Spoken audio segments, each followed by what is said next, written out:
Hey everyone, welcome in to another daily editorial here on the KE Report. In this daily editorial, we are getting an update from Eloro Resources, traded on the TSX Venture Exchange under the symbol ELO, and on the OTCQX under the symbol ELRRF.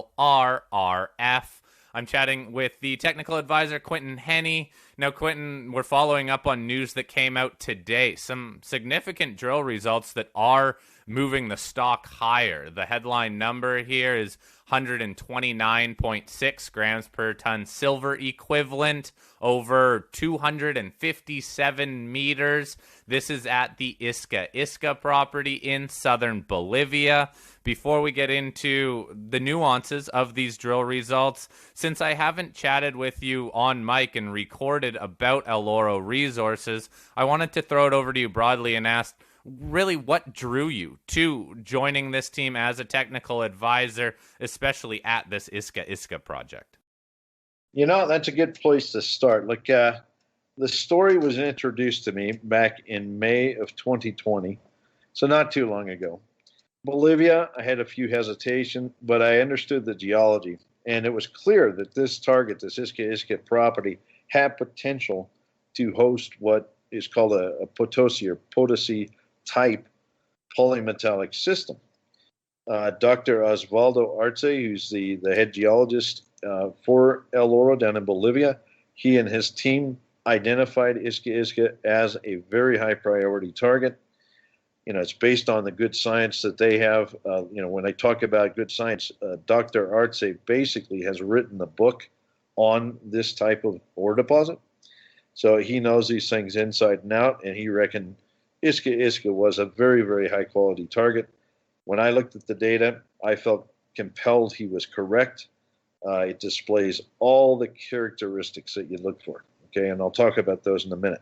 But I wanted to get comfortable with Bolivia. Bolivia's gone through some change here recently, and politically, most importantly. Okay, so it's really starting to open up. New president, and there is an openness. They've actually made it publicly, announced publicly that they are looking for international investment in the country, and particularly in mining. Okay, this is good. The way I see Bolivia right now, and after talking to many people, including people who operate in Bolivia, with operating mines in the country, I got a positive vibe, basically like I saw Ecuador open up a few years back. Okay, so I think Bolivia is on the cusp of really opening up, and this is a great time to enter the country.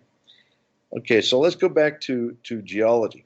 All right, what makes this property intriguing is the metal association and metal endowment that you see here. So first of all, there is some artisanal working, but otherwise there is no large-scale mining of any type on the property. There's just a few artisanal scale adits and workings where people have basically gone in and rooted around looking for significant ore. Why haven't they found it? Well, we're high in the system. Arce's model indicates that basically we have an entirely preserved Potosi type system here. Okay, so basically the deposit is a little bit below the present day surface. We've now proven that. Okay, this drill hole that we've drilled about, I'll talk about in a minute, actually proves that we found a preserved Potosi type system intact here. But we see a wide spectrum of metals, including silver, zinc, lead, copper. There's also tin. Tin is a very important component of this particular type of deposit, as well as exotic metals like indium and bismuth and cadmium and some others. Like, to me, when I saw that metal assemblage, and it also includes gold, by the way, which is really important here.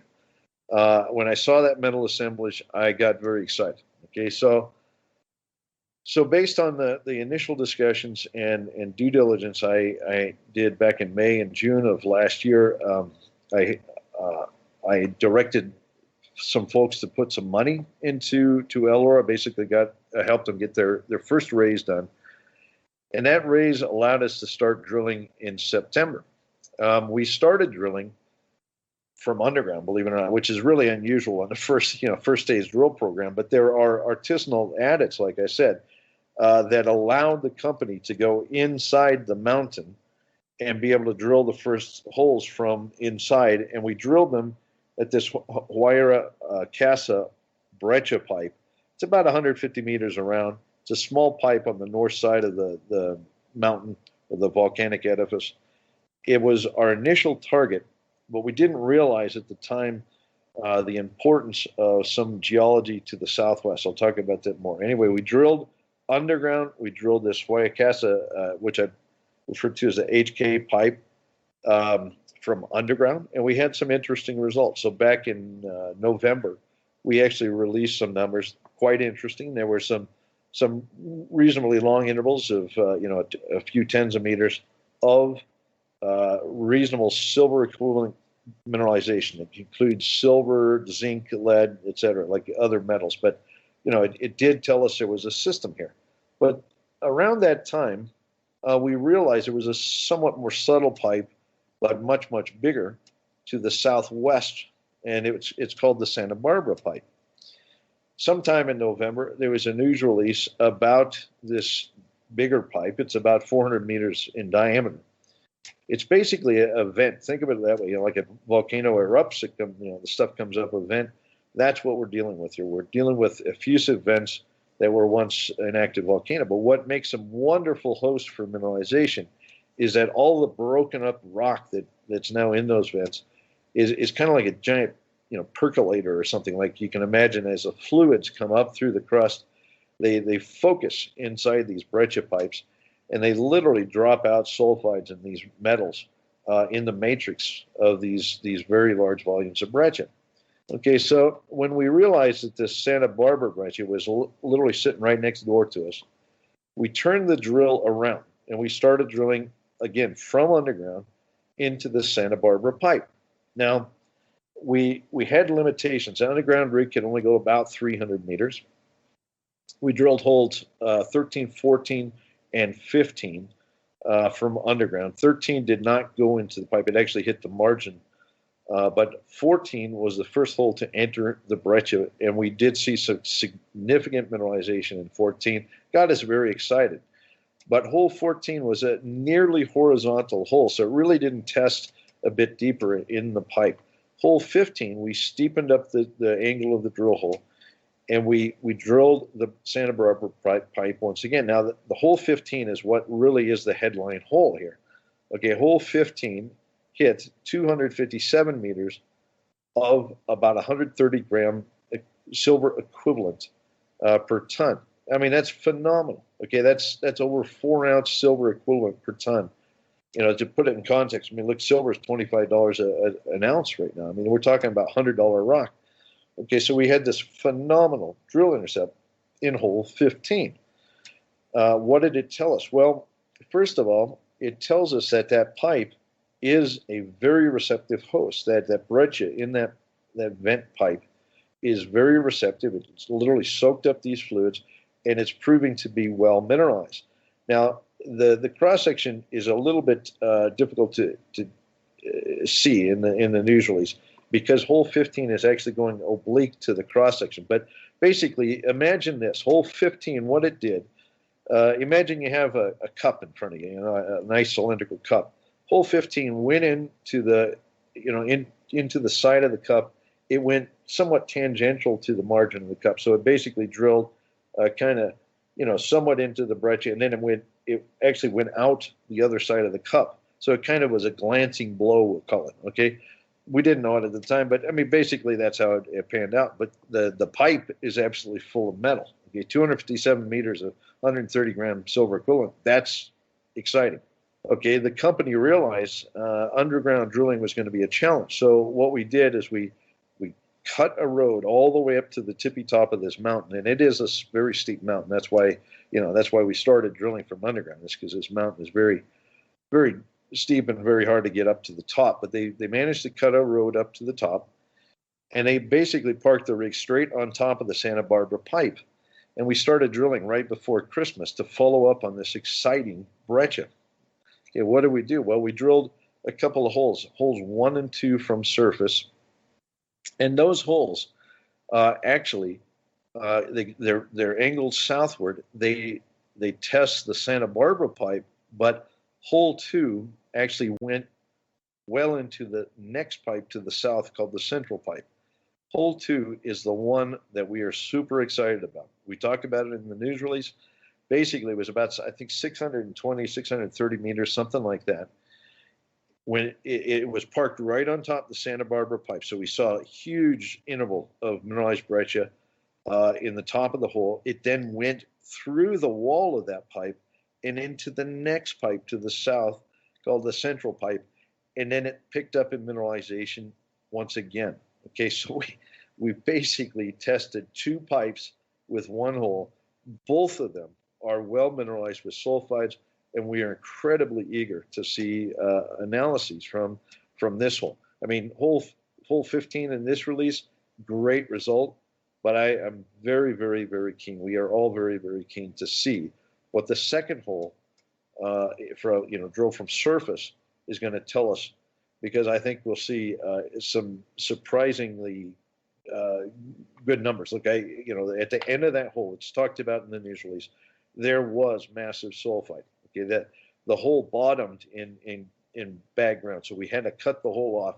We probably would have kept going if we hadn't hit bad ground, but it was in massive sulfide at the end of the hole.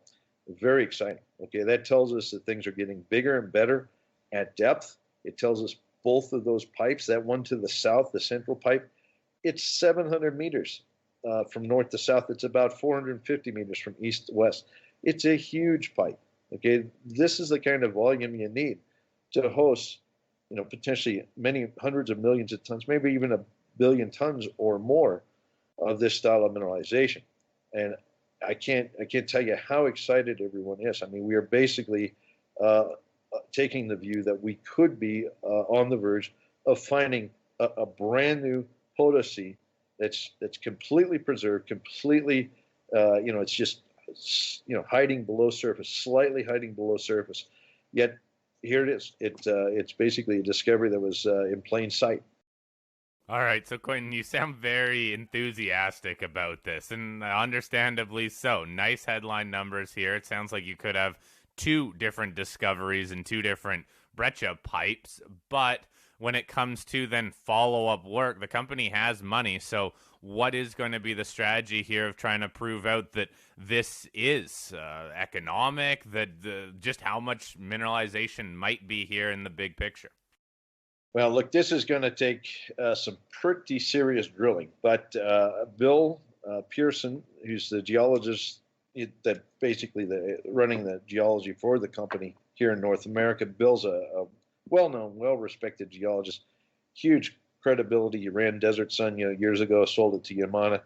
Look, he's a very smart cookie, and he's come up with a solid drill plan that will allow us, the beauty of these breccia pipes is once you start drilling into this stuff, it's actually reasonably homogeneous. It's not perfectly homogeneous, but you can have very, very long intervals like I've talked about here, especially you see in the news release, of mineralization. Okay, so it's not, it's not overly complicated.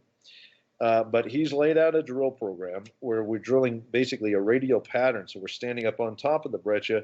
Imagine standing up on top of a cup, a large cup, and you're poking holes down into it at very steep angles in the different cardinal directions. So, 2 or 3 holes to the north, 2 or 3 holes to the west, south, east, and we'll ascertain how big that cup is and how much mineral is in it fairly quickly. Okay, we can do the same down at the central pipe too. So the Santa Barbara and the central breccia pipes will use the same approach to drilling. And I think within a few months, people will see that, these guys might be onto a very, very large system. Perhaps hundreds of millions of tons or even billion-plus ton type potential. And we'll also have a very good sense of the grade. My experience with pipes like this, they get better at depth. Okay, I remember I was at Newmont when Penasquito was found in Mexico, and we were following that story very closely. We actually watched that extremely close, and they started grid drilling, which was a good approach. But what they didn't realize was that the grades were getting better at depth. So they kind of cut the holes off at an arbitrary depth, and they thought, oh, well, let's not drill any deep holes just yet. There's a hesitation. This time I've learned that lesson. Like I've talked to Bill, I've talked to Oswaldo. I am all for just poking holes down. And basically, if you're still in mineralization, you keep drilling, okay? Because, why stop? If it's 800 meters deep, if it's a kilometer deep, whatever, keep going. That's what's going to be what tells us what we have here. It's going to give us a sense of, both the size of the grade, the metals that we see involved. It's just a wonderful problem to have. We're gonna drill these holes over the next few months, and people will clearly see that we're on to something huge. So are you going to keep structuring this future drilling to test out the extent of this Santa Barbara breccia pipe as well as going down to that central breccia pipe, or is it going to be different strategies? We're going to use basically the cookie cutter strategy. We're going to drill. We're drilling right now on the Santa Barbara pipe. They're actually on hole 3 right now. They might have finished hole 3. They might be on hole 4 at the moment. But we're going to drill in all the different cardinal directions there. Again, 2 or 3 holes in each cardinal direction, but at different inclinations. And then we'll shift down and we'll drill the central pipe. I think that within say 5 or 6 months. I think the plan is about 14,000 meters of drilling. I think within 5 or 6 months and 14,000 meters, we'll have a very good sense of what we have here. Okay. Well, Quinton, I think you provided a pretty good overview here of these drill results and then what investors can expect moving forward. If anybody has any follow-up questions, please email me, fleck@kereport.com. I will get Quinton to address those, and I will also be having Quinton on in the relatively near future to discuss some of the other questions that have come in, especially regarding Novo. So everybody stay tuned for those and keep those emails coming. Quinton, appreciate your time today. Thanks for the update. Thanks, Cory.